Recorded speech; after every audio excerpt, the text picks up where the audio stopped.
Hey, my name's Justin, and this is The Art of Repair.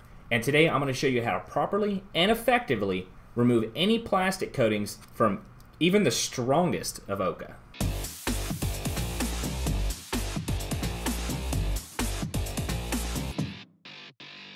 Okay, Justin, this video, oh my gosh, you are so boring, dude. Like, can you please just go over something that people don't know how to do, because this is too easy. Well, you're right, it should be too easy, but it's not. And every single week I get, 50 to 100 questions from all over the internet in different directions, asking different questions about different types of repair. I know there's different channels for board repair. There's very few of them for refurbishing. There's about 1 billion out there that do general phone repair, disassembly teardowns. But one thing that people don't really think about is fundamentals. They don't really think about the fundamental core skills and knowledge associated with some of these more advanced kind of jobs, like refurbishing. And over the last week or two, I've actually had 4 or 5 people that have asked me the same question. Justin, every time I lay the OCA on the screen, I put it in the mold, I've got my little plastic pull tab that I specifically bought from China for this, and when I pull it up, it just pulls directly off. I mean, the thing's still on there. Either that, or it'll pull up and pull everything off at the same time, and it's like, oh crap, I have to start all over again. Man, what is the secret, Justin? How do I take that plastic coating off every single time without fail? Let's just jump over in the microscope, check out the side camera, and let me go ahead and show you. Alright, so we've got an AMOLED display here, and this AMOLED display has already had the OCA already rolled on it, perfectly aligned, everything's good to go. You're thinking to yourself, man, all I got to do now is pull up that plastic and I'm good to go. Just lay the glass on it, the whole process. Easy, right? But what about all those people that go out there and they buy these Chinese pull tabs that halfway work, or they're using some tape or something, and for them, it's not that easy. For them, every time they put it on there, the tape either comes up or the whole panel comes out of the little aluminum frame, and they're just sitting there frustrated to all get out, because at that point, you've almost either ruined the display, because what if you pull it out and drop it? Or better yet, you pull it off just a little bit because it doesn't actually come up, and then boom, you got something stuck up under the glue. Man, that sucks, doesn't it? That really sucks. So what we're going to do right now is we're going to take a look at the panel itself with the glue on there without the plastic taken off yet, okay? What we need to do here is we need to find the weak point. Where is the path of least resistance? Okay, the path of least resistance is something that can apply to a lot of things in life, and it's definitely going to apply right here, right now. So, if we jump over the microscope, which, like I've always said, is great for everything. It's not just for micro soldering. If you do not have a microscope in your shop in general, you're really doing yourself a disservice. So, let's take a look here. If we look at it, we've got our big plastic piece right here. You can see those little light reflections. That's just the plastic piece. And the goal here would be to get this plastic piece off, but I can't grab it because look how strong it is. All of the adhesive is really just holding it down. Like, I'm sure I could pull it up. So if the flat sides aren't going to work, where might the path of least resistance be?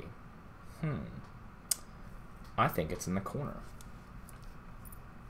There is nothing really holding this corner down. Look at that. You instantly get a bubble.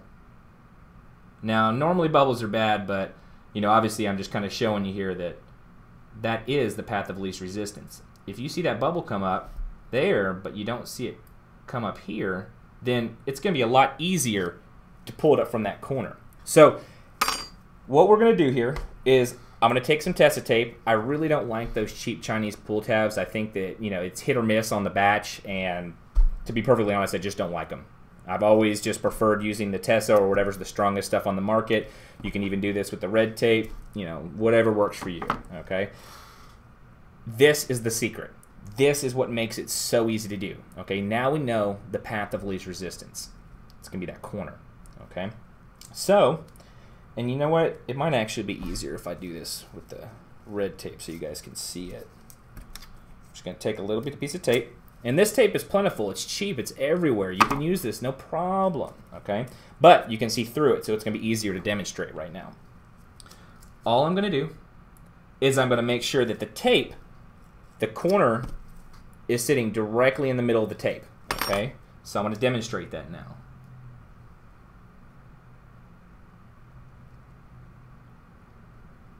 All right.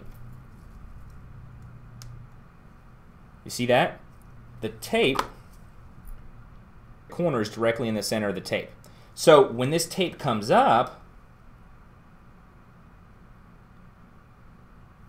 oh man, look at that, it's already pulling up. It's so easy. I'm literally just taking my tweezers and pulling it up a little bit. Oh, yep, there it goes. No problem. The path of least resistance. Check your stuff, put your tape on, center it up in the corner. It's going to come up every single time. So is that it? Is it really that easy? Are there any other tips that you can share with me today, Justin? I think I can help you out a little more today. I think I got 2 little micro tips that are going to exponentially increase your ability to do this. Okay? Now, whenever you saw this thing come up the first time, let's see here. I don't know if you can see it. There we go. Okay, so you see it's coming up in that corner just a little bit, but it's separated from the tape. Well, that can't be right. It shouldn't separate. So what I like to do is when I'm actually separating it, I pull it forward a little bit. You see how it's got that tension in the line for the tape? So I pull forward a little bit, and then I lift up. Once you do that, it's going to keep it straight. Okay, it's not going to peel over, and at that point, it's going to come off. Okay, so that's tip number 1. Pull toward it a little bit, create a little tension in the line, then lift up. Now, tip number 2. You can see here that I've got a little bit extra on the actual panel itself. Okay, this is on the plastic part. It's not going to stick to anything. No worries on that. But if you do come up and it does separate just a little bit, having that little bit extra on there is definitely going to help. Why? Because it's not going to accidentally let go.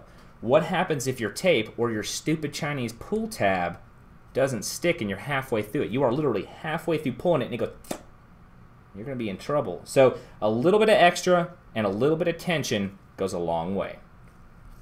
Don't forget, guys, if you're interested in any of the tools I use, check out the description below. I even have my own custom tools that I sell down there as well that literally do not exist anywhere else on the planet except from The Art of Repair. I also have a Patreon where you can help support the channel so I can create even better high quality content.